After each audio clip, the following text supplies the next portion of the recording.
me présente surtout pour défendre le même programme que Nathalie Arthaud lors des présidentielles. Hein, c'est-à-dire pour faire, non pas pour faire une série de promesses qui de toute façon ne seront pas tenues, hein, M. Quentin, mais pour dire que les travailleurs ont la force d'imposer un changement de société. Hein, qu'on ne s'en sortira, on ne s'en sortira qu'en se défendant. Hein, et donc je me présente justement pour défendre des objectifs de lutte, hein, non pas des promesses, mais des objectifs de lutte. De manière à se défendre contre le chômage et la précarité, contre la flambée des prix et l'effondrement du niveau de vie des travailleurs, contre la spéculation et les malversations des groupes capitalistes.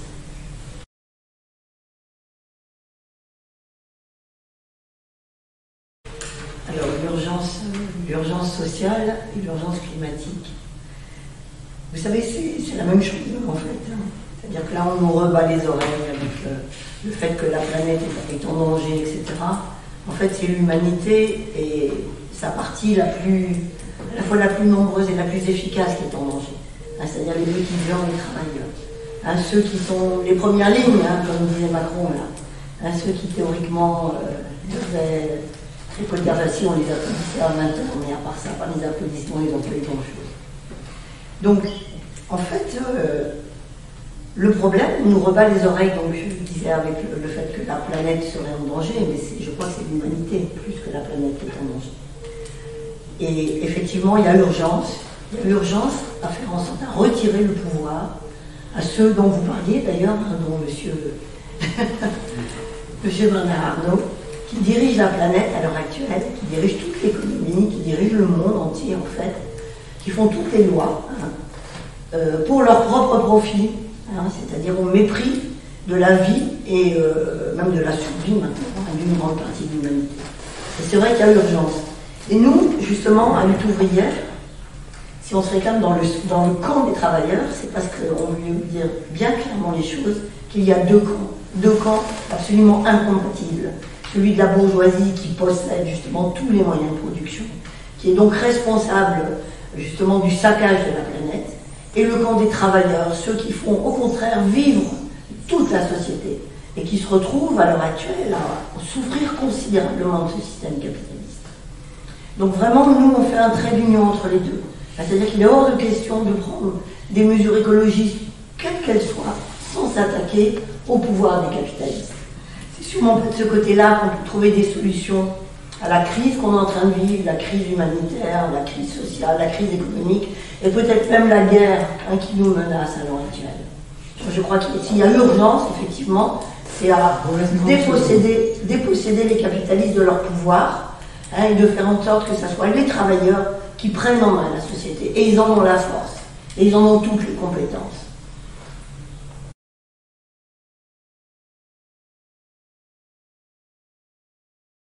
Oui, les députés pas reconnus, c'est vraiment la moindre des choses qu'on puisse dire, ça c'est sûr. Ils ne soient pas du tout, et ils ne sont même pas représentatifs du tout de la population. Et sûrement pas de la population laborieuse. Alors, bon déjà, moi ce que je pense, c'est que, vous voyez, si tous les travailleurs votaient, il y aurait sans doute moins d'abstention. Et tous les travailleurs, j'entends pas seulement les travailleurs qui ont la carte d'identité française, mais tous ceux qui travaillent en France, qui produisent en France, qui travaillent sur les chantiers, dans les hôpitaux, hein, dans les usines, et qui viennent du Maroc, d'Algérie ou de plein d'autres pays, et qui, en fait, ont leur vie ici, ils payent des impôts ici, hein, et qui devraient avoir le droit de vote. C'est vrai, très longtemps que c'était une revendication de la gauche, ça n'a jamais été appliqué, mais ça serait quand même la moindre des choses. Et puis nous, vous voyez, à Lutte ouvrière, on est pour la démocratie directe, en fait. Nous, on pense que les moments où les gens ne s'abstiennent pas, c'est quand ils sont directement concernés. Par exemple, lors d'une grève dans une entreprise, quand il s'agit de voter pour savoir ce qu'on va faire le lendemain, hein, il n'y a pas beaucoup d'abstention. Je crois que Olivier, tu pourras me confirmer, à la SNCF, quand il y a eu des grandes grèves, je crois qu'il y avait un taux de participation au vote qui était vraiment important. Vous voyez, c'est cette démocratie-là qui a été appliquée dans l'histoire, qui a été appliquée notamment lors de la Commune de Paris. Vous voyez, pour nous, c'est ça. La démocratie, c'est celle-là. C'est la démocratie des gens qui décident de leur vie et qui décident sur des sujets qui les concernent. qu'à l'heure actuelle, quand on entend tous les politiciens, c'est vrai que ça donne pas envie de voter. Je comprends les gens qui s'abstiennent. Franchement, je les comprends. Je suis même admirative de voir qu'il y en a encore qui vont voter. Parce que tellement ce qu'on leur propose, ça les intéresse peu. Ça les concerne peu. Donc, je voulais juste répondre à un petit truc par rapport à ce que vous avez dit sur le régime qu'on préconise à tout hier. Mais vous savez, les physiocrates au XVIIIe siècle, quand ils se battaient contre la royauté, contre la théocratie, etc., ils paraissaient pour des parfaits utopistes. D'ailleurs, on les citait, voilà, d'utopistes. Et ça a été les ancêtres de la Révolution française et ensuite de la Révolution bourgeoise à l'échelle du monde entier. Donc vous savez, méfiez-vous des gens comme ça qui disent c'est pas possible, ça n'a pas marché une fois, donc c'est pas possible. Ah ben, on verra. L'histoire vous donnera tort, à mon avis.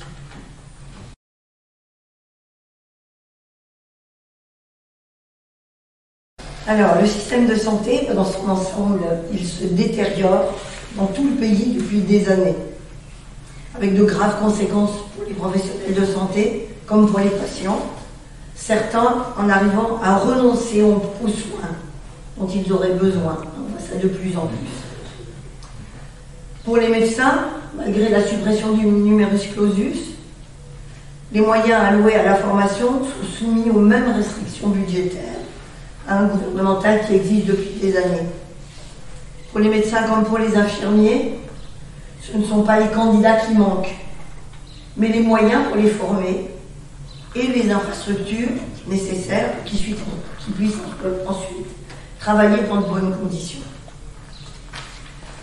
Pour les médecins comme pour les pharmaciens qui font des études et qui apprennent leur métier grâce à l'argent public, dans les facultés et dans les hôpitaux, moi je déposerai un projet de loi permettant leur installation en fonction des besoins réels des populations, et pas sur le simple critère du profit personnel, en s'installant dans des départements favorisés qui va les aider à leur installation pour ceux qui n'en auraient pas les moyens. Et là, ça veut dire se heurter au lobby des médecins. Et dans le département, je pense que vous voyez de quoi je veux parler. Mais surtout, je crois qu'il est indispensable de répondre aux besoins de santé. Là, le quoi qu'il en coûte devrait être appliqué. On n'arrête pas de dire il n'y a plus d'argent. Il n'y a plus d'argent pour les hôpitaux, il n'y a plus d'argent pour les maternités, il n'y a pas d'argent pour les centres de santé. Ça coûte cher tout ça. Eh bien oui, ça coûte cher, mais ça devrait être la priorité. Parce que de l'argent, il y en a. Quand on voit effectivement ce qui a été versé aux entreprises, au grand capital, pendant toute la crise du Covid, les milliards qui ont arrosé le grand patronat. Et ça continue d'ailleurs. Il y aurait largement de quoi résoudre les problèmes de santé dans le pays. Alors, oui, ça coûte, il faut le dire, ça coûte, c'est pas gratuit. La Sécu, c'est pas gratuit. Et bien, c'est ça la priorité. Et je crois que, alors notamment, il faut évidemment réouvrir les hôpitaux, il faut évidemment réouvrir les maternités qui ont fermé dans le département. Il faut créer des centres de santé. Moi-même, je milite dans un collectif pour la création d'un centre de santé dans la région, dans la Carreau, autour de Rochefort. Mais pour ça, il faut surtout dire qu'il faut que l'argent de l'État serve à ça. De même qu'il doit servir à l'éducation en priorité, qu'il doit servir au service public, qu'il doit servir à la réouverture des petites lignes de chemin de fer. C'est ça la priorité de l'argent. Or, à l'heure actuelle, l'argent ne va absolument pas là. Mais l'argent va enrichir encore des grands capitalistes qui n'en ont absolument pas besoin. Pour qu'ils aillent, comme ça va être le cas, chez nous aussi, faire des voyages interstellaires ou je ne sais pas quoi, aux frais du contribuable.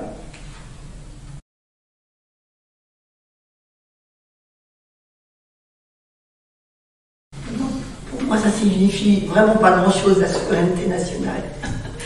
Moi, je suis internationaliste. Du tout, vous voyez, on est internationaliste. On est pour la suppression des frontières. On est pour la coopération de tous les travailleurs du monde. On est pour la mise en commun de tous les cerveaux humains dans le sens de faire progresser l'ensemble de l'humanité. Alors, ne pas être dépendant de l'étranger, Oui, parce que pour nous, les étrangers, c'est des capitalistes. Et on voudrait effectivement, justement, arrêter d'être dépendants de ces capitalistes. Arrêter d'être opprimés par leurs lois, parce qu'ils font la loi partout dans le monde. On fait partie d'un pays, nous, la France, qui est toujours d'ailleurs un pays impérialiste, qui a été un grand pays colonial, qui a soumis à sa loi, à son oppression, des millions de gens dans le monde, que ce soit en Afrique, en Asie, en Océanie, etc. Et il y a de beaux restes de cette soumission. La France-Afrique, je suppose que c'est quelque chose qui vous dit quelque chose. Ça existe toujours. La France vient juste de partir du Mali, mais elle y reste d'une autre manière. Et elle continue à opprimer plein de peuples dans le monde. L'armée française, elle sert toujours à défendre les intérêts des grands capitalistes français un peu partout dans le monde. Alors nous, tout ça, ça nous fait honte. Franchement, ça ne correspond absolument pas à notre vision de l'humanité. La souveraineté, on voit la souveraineté, oui, la classe ouvrière mondiale, ça oui. Debout, les travailleurs. Voilà. Nous, on est internationalistes. Justement, en ce moment, on en voit les effets de cette division du monde en États nationaux concurrents, avec ce qui se passe en Ukraine, qui n'est pas que le résultat. Bon, Poutine, évidemment, c'est lui l'agresseur. C'est absolument atroce ce qui se passe en Ukraine, l'armée russe, ce que fait l'armée russe, mais ce n'est pas le seul agresseur. L'OTAN est tout autant agresseur dans l'histoire. Depuis le temps que l'OTAN multiplie les bases militaires dans l'ensemble de l'Europe centrale, on arrive à cette situation où on a vraiment l'impression d'être assis sur des bombes. Et vous savez, la guerre, elle ne va peut-être pas s'arrêter aux frontières de l'Ukraine. Donc nous, on pense qu'il y a urgence à renverser le capitalisme pour supprimer toutes les sources de guerre dans le monde. Donc, oui, la souveraineté nationale, non, sûrement pas. Parce que ça, c'est la source. Ça a été la source de nombreuses guerres, et c'est encore la source de nombreuses guerres.